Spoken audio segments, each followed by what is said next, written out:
అయిగా current భాగోతాలపై న్యాయ విచారణ మాజీ మంత్రి జగదీశ్వర్ రెడ్డి సవాల్ విసిరిండు. మేము స్వాగతిస్తున్నాం. ఛత్తీస్గఢ్ ఒప్పందంతో 1362.42 కోట్ల భారం పడ్డది. భద్రాద్రి పవర్ ప్రాజెక్టు నిర్మాణంలో పాత టెక్నాలజీతో దోపిడీ. BHEL తో యాదాద్రి థర్మల్ ఒప్పందంలో అవినీతి జరిగింది. ఈ అంశాలపై న్యాయ విచారణకు ఆదేశిస్తున్నామని చెప్పి రేవంత్ రెడ్డి గారు నిన్న ముఖ్యమంత్రి గారు క్లియర్ గా చెప్పిండు. ఇగో స్పీకర్ సార్ ఇంత పెద్ద నిన్న ఇవ్వాల 7:30 నిమిషాలు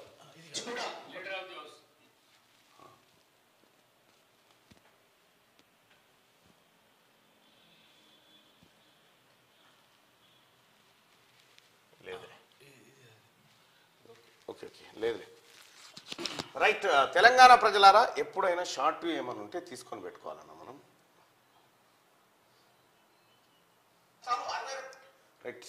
ఇక ఆంధ్రజ్యోతిలో ఉన్నటువంటి వార్తలు చూస్తే న్యాయ విచారణ కరెంటు భాగోతాలపై న్యాయ విచారణ మాజీ మంత్రి జగదీశ్వర్ రెడ్డి సవాలు విచారణ ఎట్లయినా చేస్తారని జగదీశ్వర్ రెడ్డికి ఎరక ఎట్లయినా చేస్తారని ఎరక కాబట్టి చేయాలన్నాడు. చేస్తున్నామని చెప్పిండు. అయిపోయా.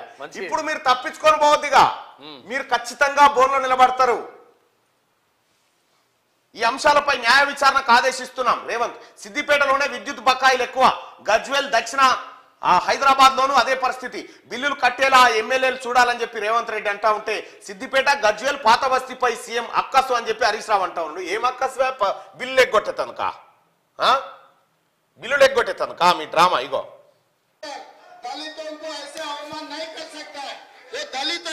दलित को MIM मुसलमान लोग मिलके उनको बेइज्जती करना भी ठीक नहीं है सर।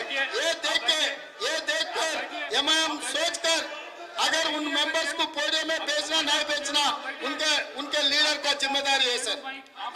और रहा सर अब इतना सारे हमने गवर्नमेंट डॉक्यूमेंट्स में रखना चाहता हूँ। Hyderabad south 43% transmission losses, Siddipet division 61.37% transmission losses, అసలు కరెంట్ బిల్లు కడతలేరట. 61% వసూలు అయితలేవట ట్రాన్స్మిషన్ లాసెస్. ఇగో హైదరాబాద్ సిద్దిపేట గజ్వేల్ ఇక్కడ కరెంట్ బిల్లు చక్కగా కడతలేరట. ఆ కరెంటు బిల్లులు కట్టించే ఉపాయం చేయ్యా ముందుగాలని చెప్పి రేవంత్ రెడ్డి గారు అడుగుతా ఉన్నాడు. ఇంకో మంత్రి కోమటిరెడ్డి ఆరోపణ యాదాద్రి థర్మల్ విద్యుత్ కేంద్రం పనిలో 10,000 కోట్ల అవినీతి. 10,000 కోట్లు తిన్నారట ఒక యాదాద్రి పవర్ థర్మల్ ప్లాంట్ లో. నెంబర్ 1 సార్ ఆయన చెప్పింది ఇదే సబ్ క్రిటికల్ సూపర్ క్రిటికల్ మా గౌరవ ముఖ్యమంత్రి గారు చెప్పిన సార్. G2G అయినా సరే ఇవ్వడానికి వీలు లేదు నామినేషన్ మీద. అది చాలా క్రిమినల్ చర్య, అది దోపిడీ చర్య. దాని మీద జ్యుడిషియల్ ఎంక్వైరీలో ఈ మంత్రి గారు పోతారు సార్. చెప్పకుండా పారిపోయిన ప్రభాకర్ రావు జైల్లోకి పోతాడు, అందరు జైల్లోకి పోతారు సార్. అది పెద్ద కుంభకోణం. అది 40,000 కోట్లు కాదు సార్, ఇంకా 10,000 50,000 కోట్లైనా సరే ఆ పవర్ ప్లాంట్ కాదు, వీళ్ళ దోపిడీ కోసం తినడానికి పెట్టుకున్న ప్రాజెక్ట్ సార్. రెండవసారి సార్ 19 అవర్స్ అంటారు సార్ వాళ్ళు. 19 అవర్స్ మా రిపోర్ట్లో పెట్టింది సార్. పీక్ అవర్స్ లో ఒకసారి 19 అవర్స్ సింగిల్ ఫేజ్ వచ్చినట్టు చెప్పింది సార్.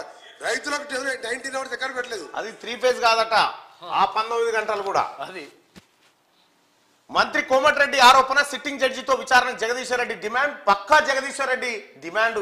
నీ డిమాండ్ అంగీకరిస్తూనే విచారణ జరుగుతుంది, మీరు ఎక్కడికి వారిపోకండి. మీకేం లేవు, వంటి మీద బట్టలు కూడా ఉండే ఈసారి. కానీ Revanth Reddy versus Akbaruddin, Komatireddy brothers versus Jagadeeshwar Reddy. సవాళ్లకు ప్రతి సవాళ్లు, ఆరోపణలకు ప్రత్యారోపణలు. విద్యుత్ రంగంపై అధికార విపక్షాల వాగ్వాదంతో అసెంబ్లీ గురువారం అట్టుడికింది. గత 10 ఏళ్లలో రాష్ట్ర డిస్కంలు 50,275 కోట్ల నష్టాలను మూటగట్టుకున్నాయంటూ ప్రభుత్వం శ్వేతపత్రం విడుదల చేసింది. యాదాద్రి థర్మల్ పవర్ పనుల్లో 10,000 కోట్లు తిన్నారని మంత్రి కోమటిరెడ్డి వెంకటరెడ్డి మాజీ మంత్రి జగదీష్ రెడ్డిపై విచ్చుకుపడగా సిట్టింగ్ జడ్జితో విచారణకు సిద్ధమని జగదీశ్వర్ రెడ్డి సవాల్ విసిరారు. దాన్ని స్వీకరించిన సీఎం రేవంత్ గత ప్రభుత్వం కుదుర్చుకున్న విద్యుత్ ఒప్పందాలపై, పవర్ ప్రాజెక్టులపై న్యాయ విచారణ జరిపిస్తామని ప్రకటించారు. బీఆర్ఎస్ సర్కార్ను వెనకేసుకొచ్చిన అక్బరుద్దీన్ పైన ముఖ్యమంత్రి రేవంత్ రెడ్డి తీవ్ర స్థాయిలో ధ్వజమెత్తారంటూ నిన్న శీర్షింత గక్కిండు.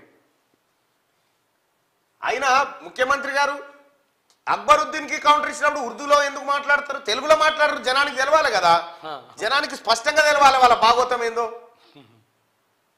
ఆయన కోసం మీరు ఉర్దూలో కాదు తెలుగులో మాట్లాడండి. వాళ్ళకు కూడా ముసల్మాన్ బిడ్డలకు కూడా తెలుగు వస్తుంది. అక్బరుద్దీన్ వయసుకి ఒక్కరికి రాకపోతే ఎవరికి రాదా? ఇక